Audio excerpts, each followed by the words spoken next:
"Oh shit!" Those were the last known words of 19-year-old Brandon Swanson. On the night of May 14th, 2008, Brandon was talking to his father on the phone while walking through the dark countryside of rural Minnesota.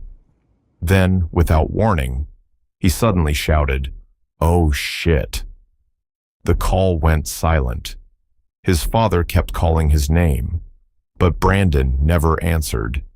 More than 15 years later, he has never been seen again. On May 13th, 2008, Brandon spent the evening with friends in the city of Marshall, Minnesota, celebrating the end of the semester. At first, there was nothing remarkable about that night. Brandon enjoyed the celebrations, spent time with friends, and eventually prepared to head home. Nobody thought anything was wrong, and nobody could have imagined that this would be the last night anyone would ever see him. Sometime after midnight, in the early hours of May 14th, Brandon got into his Chevrolet Lumina and began the drive home. But on his way home, something went terribly wrong. While on his way home through rural Minnesota, Brandon accidentally drove his car into a ditch. Fortunately, the accident wasn't serious. Brandon wasn't injured, but his car was stuck. So he picked up his phone and called his parents for help. Brandon told them he believed he was near the town of Lind. His parents immediately got into their car and started driving toward him. At first, there seemed to be no reason to worry. Brandon was safe, he was talking normally, and help was already on the way. But as the minutes passed, a strange problem began to emerge. His parents couldn't find him. As Brandon remained on the phone with his father, the confusion only grew. Brandon was convinced he was near the town of Lind, but no matter where his parents looked, they couldn't find him. Eventually, Brandon decided to leave his car behind. In the distance, he could see lights. Believing they might lead him to a nearby town or farmhouse, he began walking toward them. As he walked through the dark Minnesota countryside, he stayed on the phone with his father. The conversation continued for nearly 47 minutes. During that time, Brandon climbed over fences, crossed rough terrain, and continued searching for a way back to civilization. According to his father, Brandon sounded calm. He wasn't panicking. He wasn't asking for help. Everything seemed normal, until it suddenly wasn't. Then, without warning, everything changed. In the middle of the conversation, Brandon suddenly said, "Oh shit," and then silence. His father immediately began calling out his name, again and again, but there was no response. The call had not disconnected, yet Brandon was gone. Those two words would become the last known words Brandon Swanson ever spoke. The following morning, a search began. Investigators quickly located Brandon's car, but the discovery raised even more questions. The vehicle wasn't near Lind, where Brandon believed he was. Instead, it was found miles away near the town of Taunton. Somehow, Brandon had been completely mistaken about his location. And if he didn't know where he was, where had he actually gone? As investigators searched the area, they began piecing together Brandon's final movements. Search teams combed through fields, roads, and nearby waterways. Volunteers joined the effort. Police deployed search dogs. For a moment, it seemed like finding Brandon would only be a matter of time, but that never happened. One of the most significant discoveries came from the search dogs. According to reports, the dogs followed a scent trail that appeared to lead toward the Yellow Medicine River, a small river surrounded by dense vegetation, muddy banks, and rough terrain. Investigators began to wonder if Brandon had somehow reached the river shortly before he disappeared. Had he slipped? Had he fallen into the water? Or was the river simply another dead end in a mystery that refused to be solved? Despite extensive searches, no trace of Brandon was ever found. No phone, no clothing, no body, nothing. More than 15 years later, the disappearance of Brandon Swanson remains unsolved.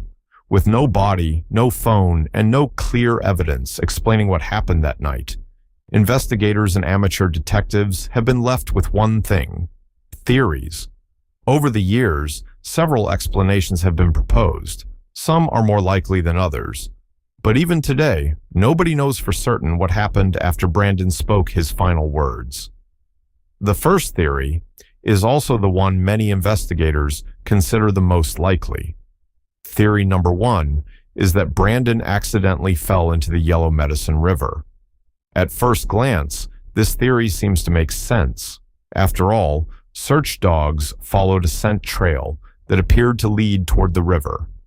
And during his phone call, Brandon told his father that he had already crossed water while making his way through the dark countryside. Supporters of this theory believe Brandon may have reached the river sometime after midnight. Perhaps he slipped on the muddy bank. Perhaps he lost his footing in the darkness. Or perhaps when he suddenly shouted, "Oh shit," he had just realized he was about to fall. The theory would explain why the phone call ended so abruptly, and it would explain why Brandon was never seen again. However, there is one major problem. Despite years of searches, investigators never found Brandon's body. His phone was never recovered, and no physical evidence has ever confirmed that he entered the river at all. As a result, while the river theory remains one of the most widely accepted explanations, it is still only a theory. The second theory suggests that Brandon never reached the river at all. Instead, supporters of this theory believe he became disoriented while walking through the dark Minnesota countryside. This may sound unlikely, but there is an important detail to remember. Brandon believed he was near the town of Lind. In reality, his car was found miles away near Taunton. From the very beginning, Brandon was confused about his location. Some investigators believe the confusion may have continued throughout his journey. As he crossed fields, climbed fences, and navigated unfamiliar terrain in complete darkness, he may have wandered far beyond the area that search teams initially focused on. Perhaps he suffered an accident. Perhaps he became trapped or injured somewhere remote. Or perhaps he simply ended up in a location nobody ever thought to search. Supporters of this theory point to one troubling fact. Despite extensive search efforts, Brandon himself was never found. If he had traveled farther than investigators realized, it could explain why no trace of him has ever been discovered. But just like the river theory, there is no evidence proving this is what happened. The third theory is perhaps the most unsettling, that Brandon encountered another person. Unlike the previous theories, this explanation suggests that Brandon's disappearance may not have been an accident at all. After leaving his car, Brandon spent nearly 47 minutes walking through the dark countryside while talking to his father on the phone. During that time, he crossed fields, climbed fences, and moved through an isolated area in the middle of the night. Supporters of this theory believe that somewhere along that journey, Brandon may have encountered someone else, perhaps a passing driver, perhaps a local resident, or perhaps someone with harmful intentions. Some have even speculated that Brandon's final words, "Oh shit," were a reaction to seeing another person. However, there is one major problem with this theory. There is no evidence that Brandon was ever attacked. No witnesses reported seeing him. No signs of a struggle were found, and investigators never discovered any evidence linking another person to his disappearance. As a result, most investigators consider this theory less likely than an accident. But because Brandon was never found, the possibility can never be completely ruled out. More than 15 years later, the disappearance of Brandon Swanson remains unsolved. Some believe he accidentally fell into the Yellow Medicine River. Others think he became disoriented in the darkness and suffered an accident far from where investigators searched. And some believe he may have encountered another person that night. But despite years of investigations, search efforts, and countless theories, nobody knows for certain what happened. Brandon's car was found. His final phone call was documented, and investigators were able to reconstruct parts of his final journey. Yet Brandon himself was never found. No phone, no clothing, no body, nothing. All that remains are questions, questions that may never be answered.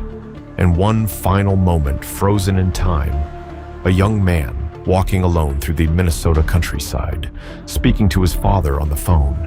Then suddenly, oh shit, and silence. What do you think happened to Brandon Swanson?